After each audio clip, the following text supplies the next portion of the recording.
Avis vascular centre మన దేశంలోనే the best varicose veins hospitals.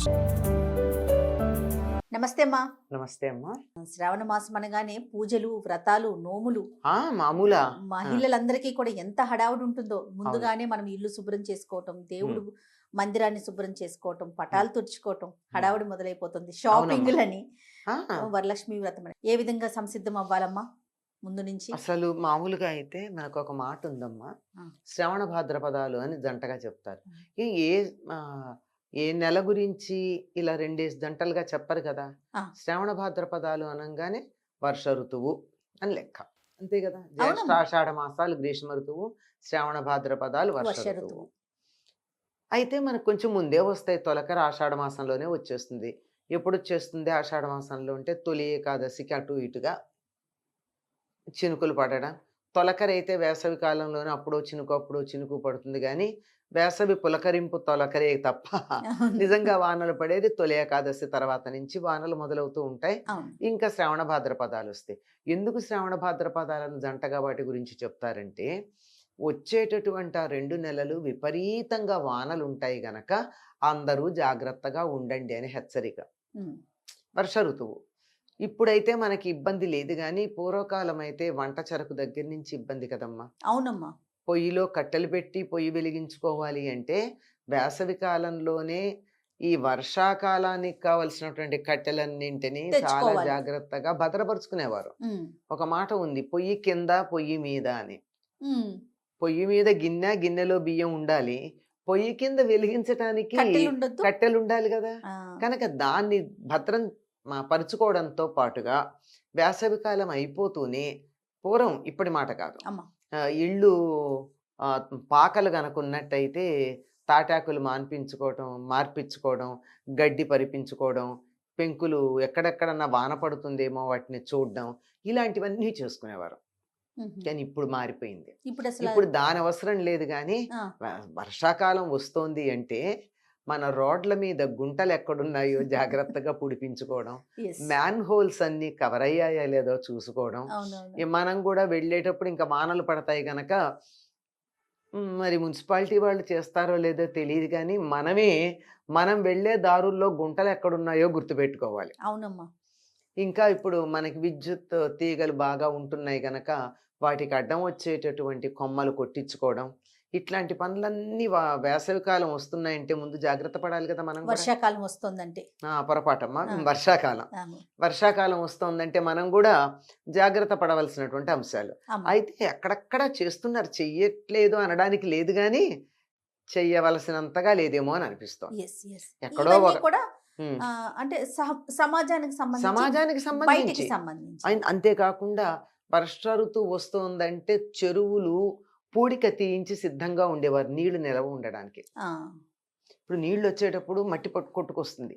మట్టి కొట్టుకొస్తే పైన ఉన్నటువంటి నీళ్లు వాడేస్తారు, అడుగునున్నటువంటి నీళ్లలో మట్టి మిగిలిపోతుంది. అందుకని చెరువు లోతు తగ్గిపోతూ ఉంటుంది. కనుక మట్టి పూడిక తీయడం ఇట్లా ఒకటి కాదమ్మా. వర్ష ఋతువు వస్తోంది అంటే సిద్ధపడవలసినవి చాలా ఉన్నాయి. ఇవి బయట అటు పొలాలకు సంబంధించింది, ఇటు మన వీధులకు సంబంధించింది, పొయ్యి కిందకి సంబంధించింది, పొయ్యి మీదకి సంబంధించింది, అన్నీ చెప్పుకున్నాం కదా. ఇంకా అసలైంది ఏమిటి అంటే, ఇక్కడి నుంచి చాతుర్మాస్యం మొదలైపోయింది గనక యతులు వాళ్ళు పాటించే పద్ధతి వేరు, గృహస్థులు పాటించే పద్ధతి వేరు. గృహస్థులు ఇక నుంచి పూజాధికాలు ఎక్కువ చేసుకోవడానికి మొదలు పెడతారు. శ్రవణం అంటేనే వినికిడి అని అర్థం, వినడం. ఆ వినడం దేనికి? పూర్వం వినడం అంటే ఒక్క వేదంకే వినడాలు అని ఉండే. ఇప్పట్లాగా పుస్తకాలు లేవు కదా. అప్పుడు అంతా చదువంతా గురువులు నోటితో చెప్పడం, శిష్యులు చెవులతో విన్నేర్చుకోవడమే. అందుకంతా మస్తకంలోనే ఉండేది. తర్వాత హస్తంలోకి వచ్చింది, పుస్తకంలోకి హస్తంలోకి, ఇప్పుడు బొటన్ వేల్లోకి వచ్చింది. అంతే కదా. అలా ఉండేటటువంటి దానికి ఇంకెలాగో బయట తిరిగేది ఉండదు, తీర్థయాత్రలు ఉండవు, ప్రయాణాలు ఉండవు, ఇంట్లోనే ఎక్కువ ఉంటారు గనక ఆధ్యాత్మికమైనటువంటి సాధన చేసుకోవడానికి చాలా అనువైన కాలం. ఎక్కువ ఎండ ఉండదు గనక అలసట ఉండదు, ప్రశాంతంగా ఉంటుంది, చల్లగా హాయిగా సుఖంగా ఉంటుంది. కనుక కూర్చున్న చోట కూర్చుని చక్కగా వేదం చదువుకునే పిల్లలు వేదం చదువుకుంటారు, ఉమ్, లేదంటే పురాణాలు అవి చదువుతూ ఉంటారు. వినికిడికి ప్రాధాన్యం ఇచ్చి, శ్రవణానికి ప్రాధాన్యం ఇచ్చి సద్గ్రంథాలు వినడం అనే దాన్ని మొదలు పెట్టాలి. ఇది మొదలు పెట్టడంతో పాటు దానికి కావాల్సినటువంటి సంసిద్ధత ఏర్పాటు చేసుకోవడానికి నిత్యం పూజలు అవి అత్యధికంగా చేయడం మొదలవుతుంది. ఉమ్, కనుక శ్రావణ మాసం వస్తోందంటే ఇంత ఆలోచించరు. కానీ ఎవరైనా ఏమంటారండి, శ్రావణ మాసం వస్తోందంటే అయ్యో ఇల్లు బూజులు తీసుకోవాలండి, అవును. దేవుడిగా శుభ్రం చేసుకోవాలి, దేవుళ్ళని శుభ్రం చేయాలి అంటే ఈ వానల్లో బూజులు తీసి కడిగితే కూడా ఇల్లు ఆరచ్చు ఆరకపోవచ్చు. అవును. పూర్వం అయితే అలుక్కునేవారు. ఈ రోజుల్లో అది లేకపోయినా ఆరాలి కదా, ఇల్లు కడుక్కుంటే అవును. అలా చక్కగా ఆరిది అంతా శుభ్రంగా ఉండి ఏ బూజులు అవి ఇక పురుగులు అవి చిన్న చిన్న దోమలు మొదలైనవన్నీ వస్తాయి గనక సాలీళ్లు బలుస్తాయి, ఉమ్, దాంతో బూజులు వస్తాయి. కనుక అవేం లేకుండా సిద్ధంగా కనుక ఉన్నట్టయితే ఇంకా సాలీళ్ళు వచ్చే పని లేదు, బూజులు కట్టే పని లేదు. వీలైనంత వరకు శుభ్రం చేసేసుకుని ముఖ్యంగా దేవుడి గది శుభ్రం చేస్తారు. ఆహా. ఇంకా అక్కడే కూర్చొని పూజలు అవి చేసుకోవడానికి ఎక్కువగా సమయాన్ని గడపడానికి. ఉమ్, ఎందుకంటే శ్రావణ మాసంలో దరిదాపుల్లో చాలా రోజులు ప్రత్యేక పూజలు చేసుకునే రోజులు. అవునమ్మా. ఉదాహరణకి మొదలు పెడితే సోమవారాలు, తెలంగాణ ప్రాంతం అంతా శ్రావణ శ్రావణ సోమవారాలు శివుడికి ప్రత్యేకంగా చేస్తారు. ఉమ్, మంగళవారాలు, శ్రావణ మంగళవారాలు వచ్చేసాయి కదా. ఉమ్. శ్రావణ శుక్రవారాలు, ఆ. శ్రావణ శనివారాలు శనివారాలు కూడా చేస్తామమ్మా. ఇక్కడ చక్కగా చేస్తారమ్మా. శ్రావణ శనివారం నాడు వెంకటేశ్వర స్వామికి పూజ చేసి, అమ్మా. శ్రావణ శుక్రవారం నాడు పేరంటం పిలిచినట్టుగా పేరంటం పిలవరు కానీ చుట్టుపక్కల వాళ్ళని, వెళ్ళే వాళ్ళని, ఇంటికి వచ్చిన వాళ్ళని అందరికీ కూడా ముత్తైదులందరికీ తాంబూలాలు ఇచ్చే పద్ధతి ఉంది. ఓకే.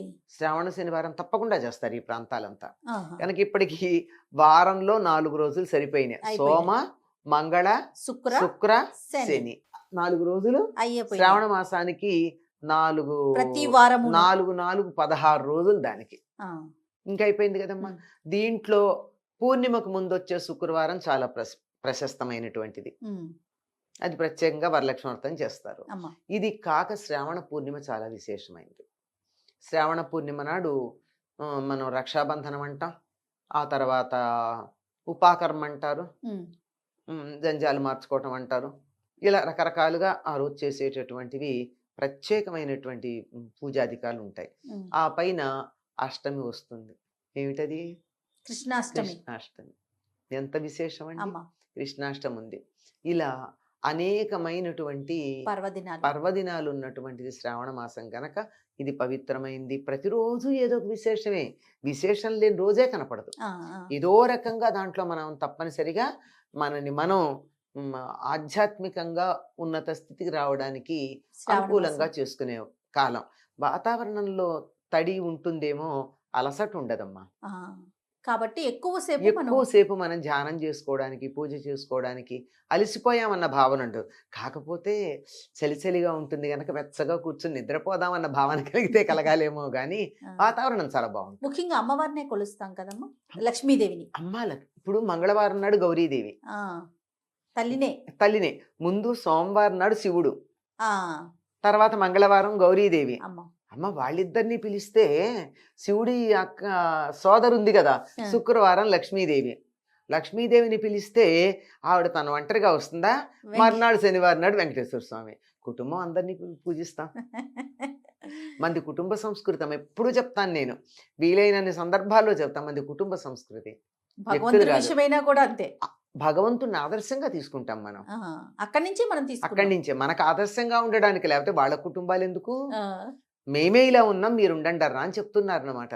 అంచేత అందరూ కుటుంబాలను అందరినీ వీళ్ళందరినీ ఆరాధించడానికి కావలసినటువంటి చదువుకు సంబంధించింది కూడా వేదాధ్యయనం. అర్హత ఉన్నవాళ్ళు, అధికారం ఉన్నవాళ్ళు, ఇష్టం ఉన్నవాళ్ళు వేదాధ్యయనం చేస్తారు. లేదంటే మామూలుగా ఏదో ఒక పారాయణలు, స్తోత్రాలు. అమ్మ, ప్రత్యేకించి ఈ గ్రంథ పఠనం చేస్తే శ్రావణ మాసంలో మరింత మేలు జరుగుతుంది అనేది ఏమన్నా ఉందమ్మా? ఏదైనా చదవచ్చు, మన ఇష్టం. సాధారణంగా భాగవతాలను కానీ రామాయణం కానీ చదువుతూ ఉంటారు. ఎందుకంటే అవి ప్రత్యేకమైన పిచ్చి నియమాలు అక్కర్లా ఈ రెండింటికి. శుచైన వస్త్రం కట్టుకుంటే చాలు. స్నానం చేసి ఉతికిన బట్ట కట్టుకుంటారు కదమ్మా, సరిపోతుంది. ఇప్పుడు బయటికి వెళ్ళేటప్పుడు అయితే ఓసారి కట్టుకుని పండగలకి వెళ్ళి పార్టీలకి వెళ్ళి అనేది ఒక బయటికి వెడితే కట్టుకుంటారు తప్ప మామూలుగా ఇంట్లో కట్టుకోం కదా. అవును. ఇంట్లో ఉతికిందే కట్టుకుంటాం కదా. ఉమ్. ఉతికిన బట్ట కట్టుకుని చక్కగా శుచిగా కూర్చొని చేసుకుంటే సరిపోతుంది. రైట్ అమ్మా. అమ్మా. మరి ఇంకా శ్రావణ మాసంలో ఉన్న మిగతా పర్వదినాలకి సంబంధించి ప్రత్యేకించి రోజులకి సంబంధించి మనం విడివిడిగా మాట్లాడుకుందాం. అలాగేనమ్మా. నమస్తే. నమస్తే అమ్మా.